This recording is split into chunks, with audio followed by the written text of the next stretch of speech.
really since my dad passed away, 7 or 8 years ago, but I didn't really understand what that was. That was kind of the beginning. But ever since I did ayahuasca 3 years ago, I've been really singularly focused on seeing what's up with reality and how I fit into it, and really trying to find the answer to the question of who am I. And it's taken me a while to start even beginning anything. I think that doesn't even make sense, but it does to me, because really now is I feel like I've just begun after putting in all of this work before. You know, doing ayahuasca, you have these peak experiences where you really understand what love is. Like, it's so profound, but it's so fleeting because it's not really your experience. It's the drug's experience. And if it's not your experience, it's not really your truth. So what happens is you do this and it quickly fades away. And you'll read about it later in your journals. And if only you could live in this state all the time, it would be really something.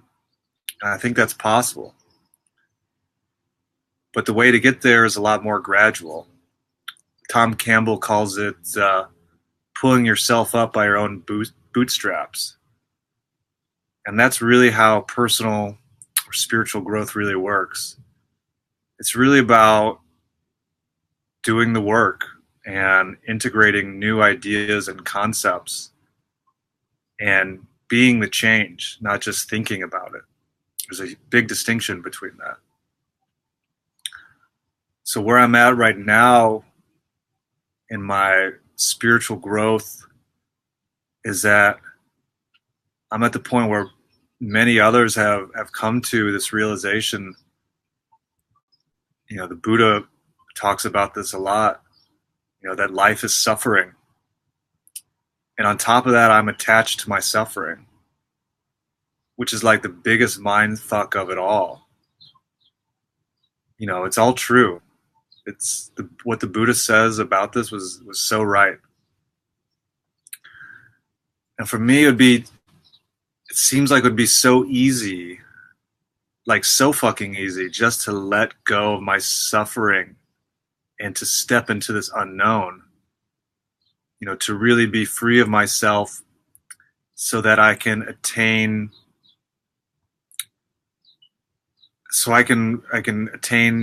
connection with my higher self. But I see now the fear of the unknown is really more scary than suffering itself. Whoa. I mean, come on, that's so fucked up. It'd be so easy for me just to let go and move forward, but I've blocked myself, but not for long. That's for sure. It's for sure. Buddha says the four noble truths are: to live means to suffer. The origin of suffering is attachment. The cessation of suffering is attainable. And the path to the cessation of suffering is the Eightfold Path, which is really a path of gradual self-improvement. Wait, you're telling me that the cessation or ending of suffering is possible? That's what I want, man. I'm tired of suffering, just like I know everybody else is. And to know that that is possible brings me so much enthusiasm and joy for the next part of my spiritual development. Because I told you suckers, I'm going all the way with this thing. I'm in it to figure myself out all the way. The Buddha says the Eightfold Path is the way to end suffering. But those metaphors don't really make sense to me. mainly because they were from like 2,500 years ago. And while those metaphors might work for some people, what I've done in my codependency work is that I've updated that path for myself. And I started using the 12 promises of Codependency Anonymous. Really kind of the genius of any sort of 12-step program is that it's really a path for spiritual development. And the other genius thing is that it's not called a religion, kind of like yoga does this. By making any 12-step programs or yoga about spirituality that includes everybody from all walks of life, all the brotherhood of humanity can participate in spiritual development.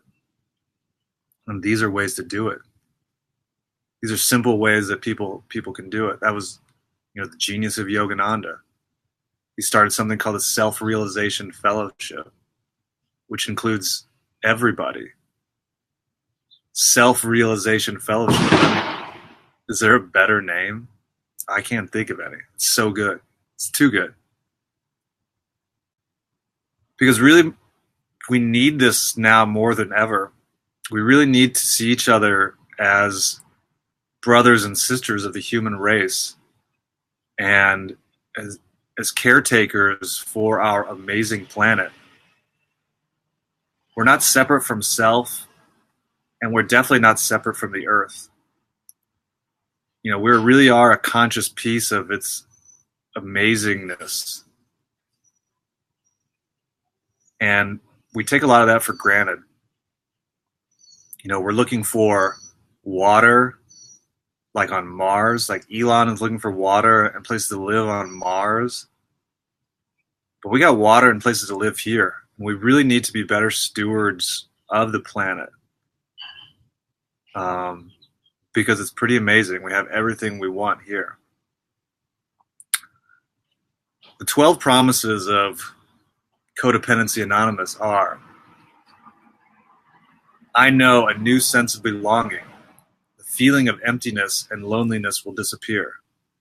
2, I am no longer controlled by my fears. I overcome my fears and act with courage, integrity, and dignity.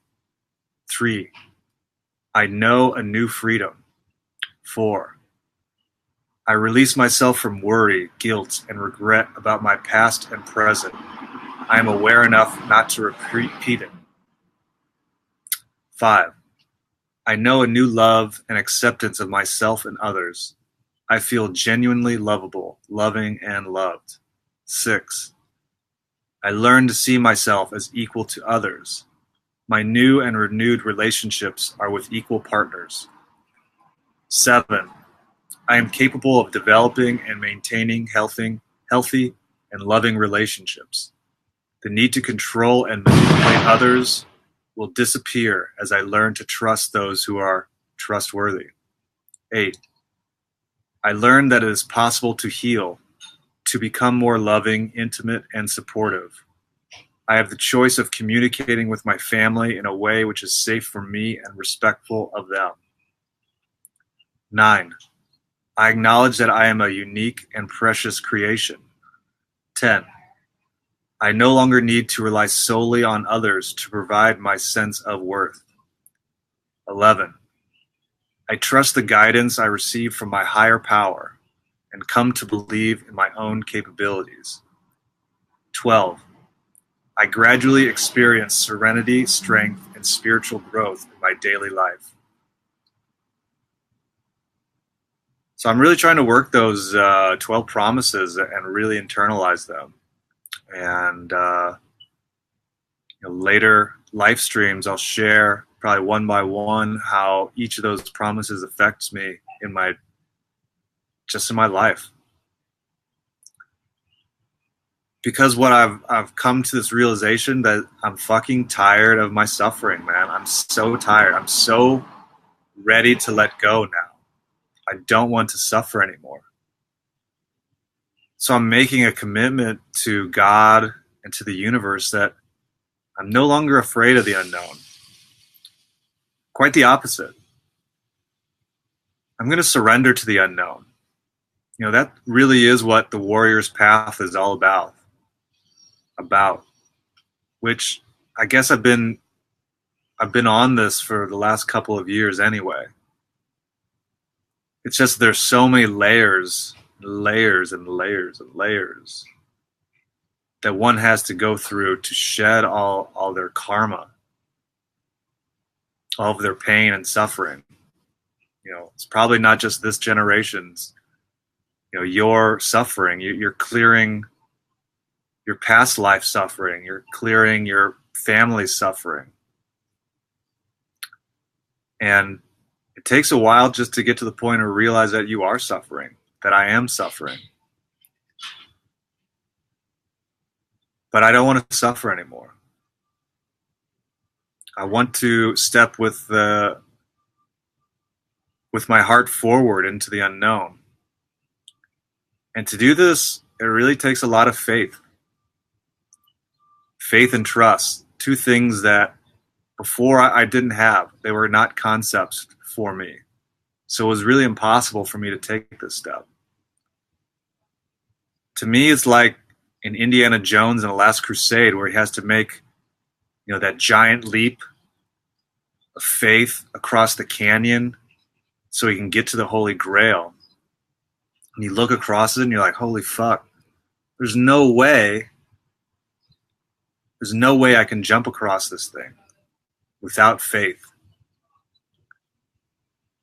Because if I let fear guide me, I won't ever take that jump. I won't ever take that first step. And it's right when you take that leap of faith into the unknown that you realize that right underneath of you, the pathway appears. So I'm really learning to trust myself, to have faith in God, to love myself more. And I can't really expect others to do this for me, because in truth, I am the hero of my own journey. Nobody else is. And that's kind of a comforting thought, because I don't have to rely on anyone except myself. And before, I would half-ass a lot of shit. I was king of half-assing stuff. But half-assing stuff has just led me to more and more suffering. Hasn't really done anything except more suffering. Because I was always looking externally for something else, for someone else, for another woman to heal me. And that's never going to happen, because I have to learn to heal myself. And taking this leap of faith into the unknown is part of that. If you find this message, you really are on your own hero's journey. So I hope this message gives you the courage to continue. I know it's not an easy road, but I believe in you. Because I can do it means that anybody can do it. So thank you for allowing me to be of service, speaking out, sending you guys so much love, and girls.